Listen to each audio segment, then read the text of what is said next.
Well, tax collections for mobile money operations amounted to 250 million cedis last year. This according to a report by the Ghana Chamber of Telecommunications. Now, according to the head of research and communications at the chamber, Derek Laye, the amount is separate from other taxes that the government collects from telecom firms. He therefore argues that the sector cannot be overburdened again with direct taxes on mobile money. He was speaking at a knowledge forum by the Chamber of Taxation. There's a need to support the sector. So looking at rebalancing the taxes within the economy, looking at rebalancing the taxes within the economy so that you can be able to drive digital inclusion and economic growth is key for me. We've seen also from past studies how telecommunications is taxed just as luxury goods within the same bracket like luxury goods like alcohol and tobacco.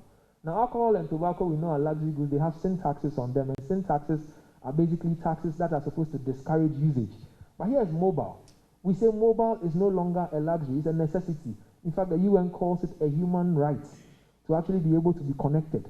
So if you are taxing something that is a necessity, like something that is a luxury, obviously that calls questions that requires policy relook at the tax structure within the ecosystem. And then more importantly, I'll just end by saying that today, they are not cash cows, and then you also cannot call them MNOs or telcos in that sense. For me, they are one word, and that's the way I like to call them. They are development partners.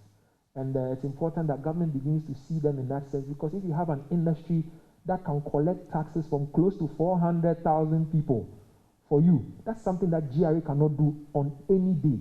And if they even attempt to do it, the money they will use to do it will be more. They'll spend more money to go for that tax. So Ken was giving me a scenario of somebody in the GRA office in Keta has to drive to Chame to go and look for an agent. When he goes, the agent is not in the kiosk. He's going to wash his things at home. You keep going like that, and by the time he gets the agent, he'll probably be getting 220 cedis for the whole year on withholding taxes. It's not efficient. So it's important that we see them as development partners and structure taxation in such a way that we can be able to collect it effectively and then also support the national. While speaking at the same event, manager of tax audit at auditing and accounting firm KPMG, Gordon Dade, called for collaboration between government and the telcos to share costs for tax collection purposes. According to him, this could be part of the digital drive to increase domestic revenue. The sector plays a very key role when it comes to employment. And even in the year of COVID, we saw a significant increment in PAYE. That tells you how the sector is so much important. So moving forward, we want to recommend some two critical areas that the government should partner with the telcos for development. One, we've seen that government has done a lot of investments in areas of digital transformation and the cashless economy. We've been saying this over time. We've seen government investing in different things. Government, trying to, say a lot of put a lot of digital investment. So you see our vice president going around every time talking about what government is doing with the NIA, talking about NHIS and other investment that is going in the sector.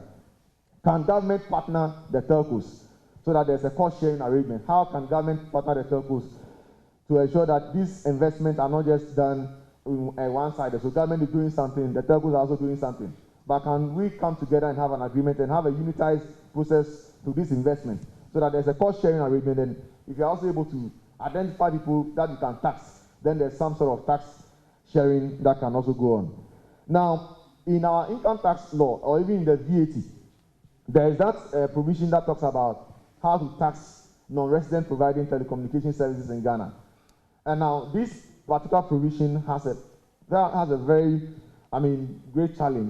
There's been so much challenge with the implementation.